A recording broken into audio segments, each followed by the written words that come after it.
Donc je vais vous proposer un schéma qui va reprendre, je pense, l'essentiel de ce qu'on a étudié.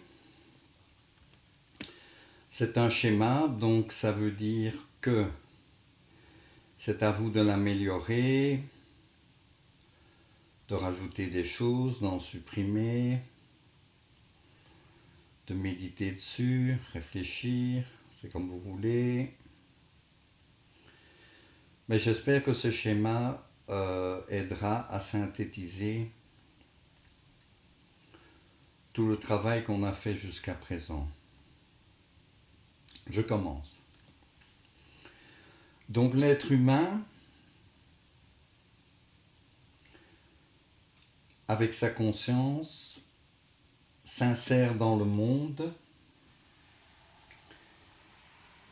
et en s'insérant dans le monde, il le divise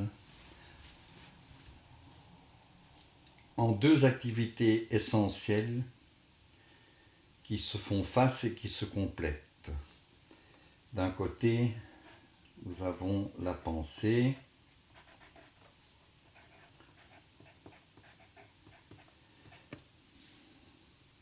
et de l'autre côté, nous avons l'observation.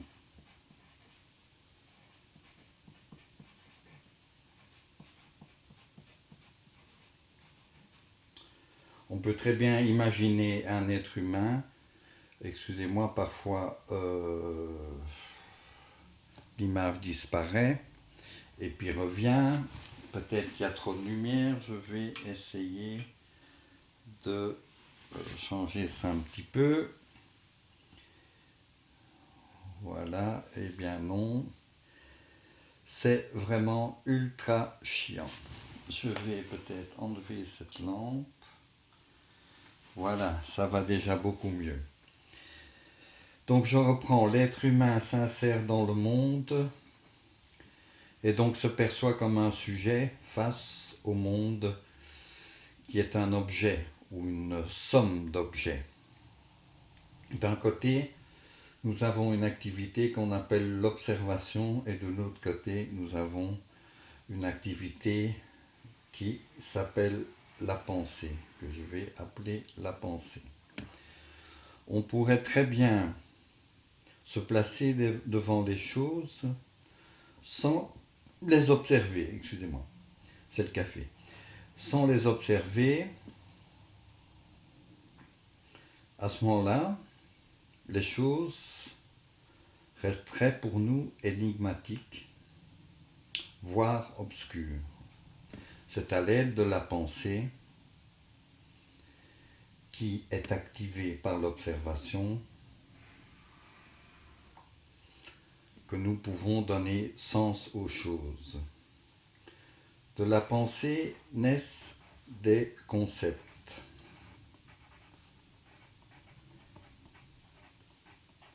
Concept de lion, table, un sentiment, le ciel, de triangle, etc., etc. Les concepts donnent naissance à des idées ou s'associent entre elles pour créer des complexes plus vastes, plus saturés de sens que sont les idées. Mais concepts et idées sont de même nature. La pensée donne naissance aux concepts et aux idées, et l'observation nous met en contact, nous met en rapport avec les phénomènes qui sont appelés, qu'on peut appeler aussi percepts,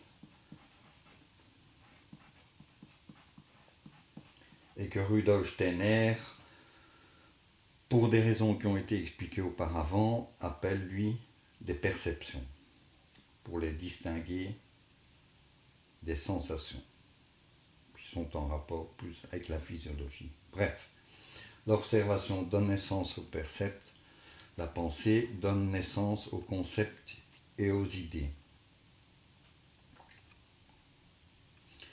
Ici, comme médiateur, médiatrice entre la pensée et l'observation, je vais placer le mot conscience. C'est elle qui vit dans cette tension constante entre l'observation et la pensée. C'est la conscience. Cette zone-ci, c'est la zone du sujet pensant, le sujet qui pense. Pensant. J'espère que vous savez lire.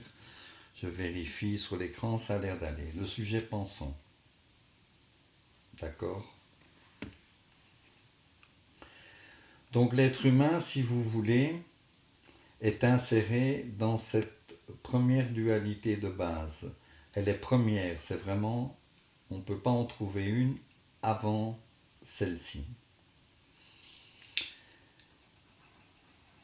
Et l'activité du moi humain, lorsqu'il se trouve face au monde des percepts, des perceptions, c'est un dynamisme qui passe de l'observation, et ces observations deviennent des percepts à l'intérieur de sa conscience, active la pensée qui donne naissance à des idées. Malemniscat est un peu de travers, et vous voyez, c'est un dynamisme constant.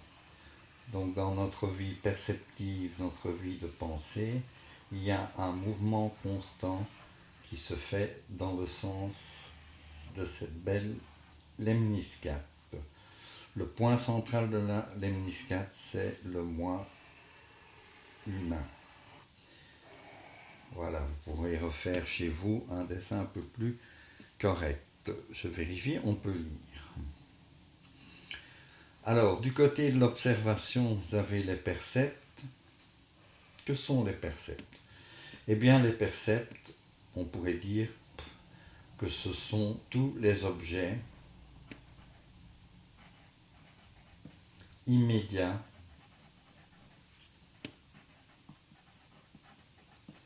qu'on connaît immédiatement, c'est-à-dire sans intermédiaire de l'observation. L'observation, pardon. Ça, c'est comme quand on écrit au tableau, on pense à autre chose et on se trompe dans ce qu'on écrit. Ce sont des objets immédiats de l'observation. Si je pouvais percevoir le monde uniquement en tant qu'être perceptif et être face au phénomène, je serais devant un agrégat de choses qui n'auraient pas de sens, qui seraient simplement des champs de force qui se présenteraient à moi.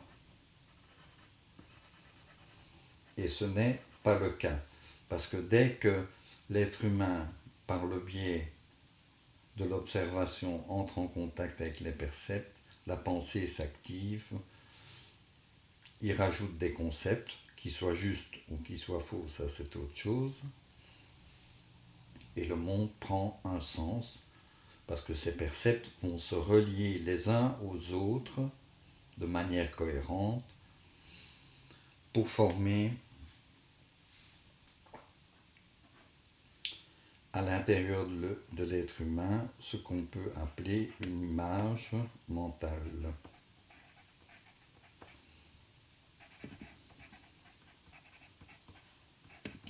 Une image qui... Voilà. J'aime bien le terme image mentale, il est souvent utilisé en anglais, mental image, parce qu'il contient deux termes. Un terme image qui provient du monde des perceptions, c'est l'image perceptive, c'est l'image en 3 dimensions qu'on a devant nous quand on regarde le monde. Et une partie de cette image mentale est aussi donnée par le monde du concept et des idées qui viennent s'y associer. L'image mentale est appelée, comme nous l'avons vu, est appelée qu'est-ce que j'écris? Représentation.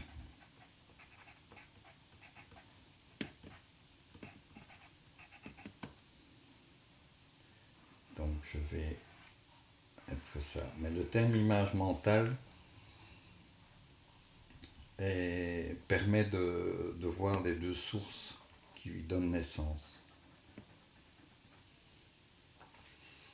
La représentation, qu'est-ce que c'est quand on l'étudie d'un peu plus près? C'est quelque chose qui m'est personnel. C'est fait partie de mon monde à moi, mon univers de représentation. On regarde tous la même pomme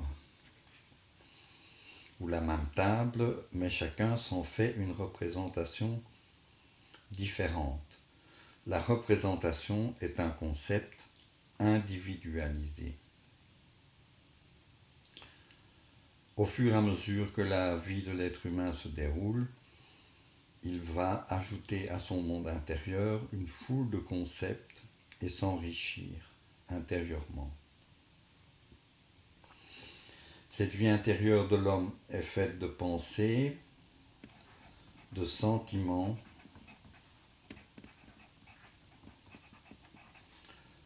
de volonté, de souvenirs. Je vais mettre biographie, puisque la somme des souvenirs, en fait, quelque part, graphie, etc. On trouve ici toute cette zone de l'être humain. Alors, il ne faut pas oublier que la pensée est une activité purement universelle et que notre moi est un moi par le don de la pensée. La pensée est plus élevée que moi, plus grand que moi, de même que le monde des percepts est infiniment plus grand que moi aussi.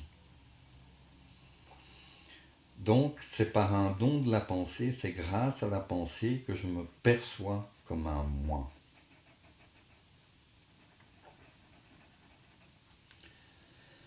La pensée est universelle, a un caractère universel.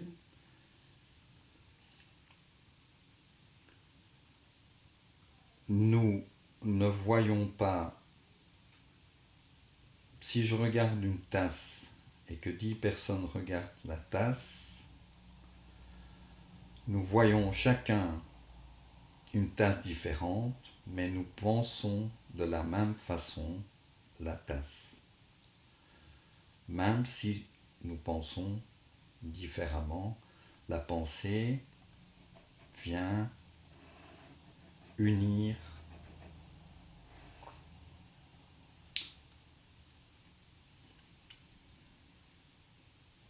par son caractère universel, relie les concepts et les idées entre elles pour former un tout cohérent.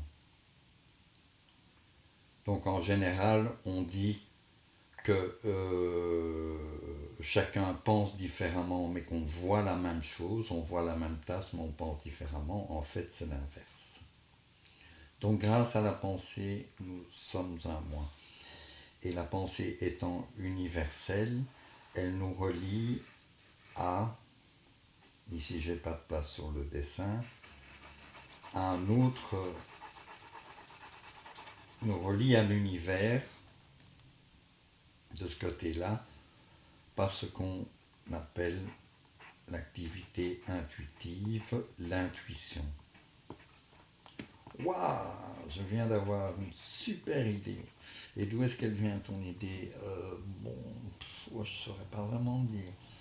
Ça vient de là, de là. En fait, elle est dans l'air. C'est l'activité intuitive qui vient vers nous par ce côté-ci. Et de l'autre côté, une autre activité, c'est la perception, l'activité perceptive.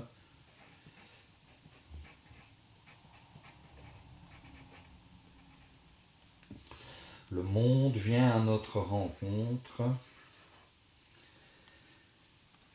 et en fait, intuition et perception sont les deux faces d'une même chose.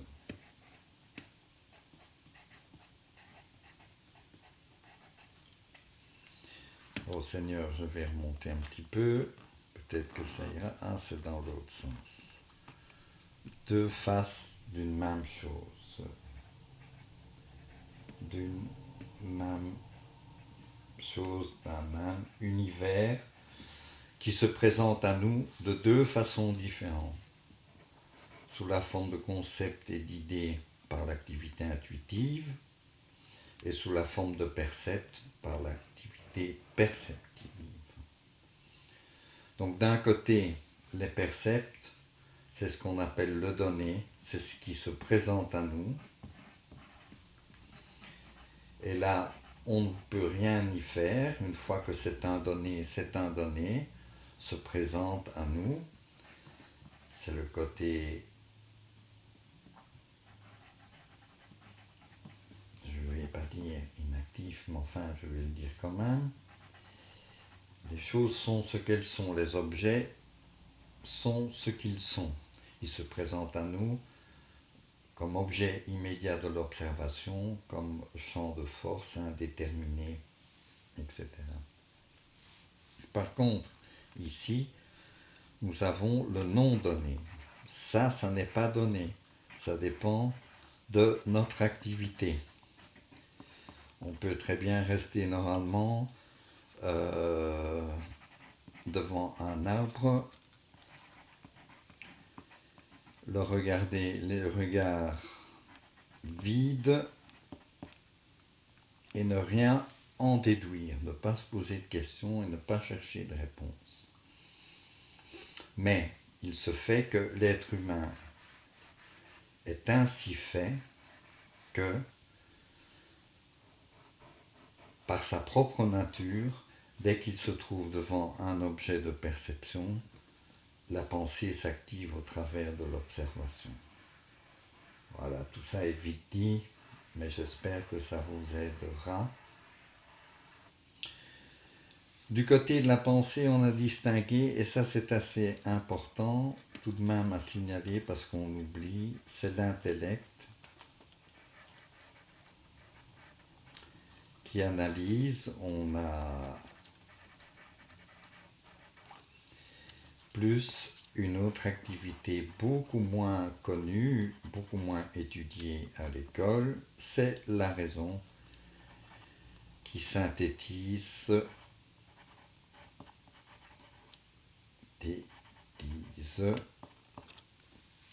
pour vous donner une idée.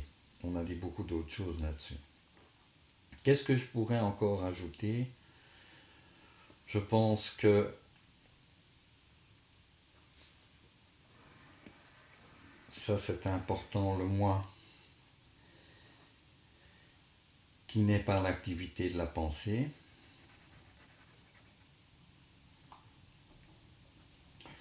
Ici, on pourrait parler de l'acte de connaissance.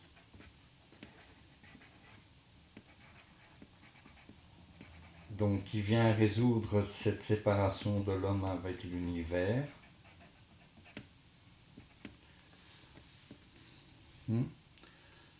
En rétablissant l'unité entre le monde des concepts et des idées et le monde des percepts, par le biais de l'observation. Voilà un schéma que je vous propose, méditez là-dessus, essayez de retrouver dans ce qu'on a étudié un peu plus en détail tout ça. Mais j'espère qu'il vous aura aidé. J'en ferai d'autres. Toujours dans le même état d'esprit, c'est-à-dire que suivez ces vidéos avec le texte devant vous. Tout est dans le texte. N'essayez pas d'apprendre le texte par cœur.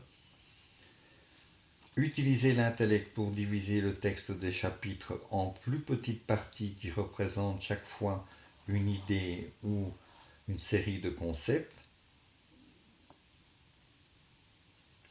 et essayez de reproduire à l'intérieur de vous le mouvement de la pensée qui est à l'intérieur du livre et de prendre conscience à l'intérieur de votre moi de ce qui se passe. C'est cette activité-là qu'il faut mettre en œuvre lorsqu'on étudie la philosophie de la liberté. Si on l'étudie pour simplement, à partir d'un schéma comme ça, retenir les informations, c'est inutile, vous allez très vite oublier et ne plus savoir à quoi ça correspond. Il faut vraiment chaque fois pouvoir reproduire le mouvement de la pensée à l'intérieur de soi. Voilà, alors ça clôt le chapitre 5. Vous êtes quasiment au sommet de la montagne, merci, vous êtes des héros, des chevaliers du Logos, et nous allons très très bientôt étudier le chapitre suivant qui s'appelle l'individualité humaine. Je vous rappelle que vous pouvez toujours mettre votre vidéo sur pause si vous voulez faire un break dans le déroulement des explications. Allez, bonne chance les amis et à bientôt.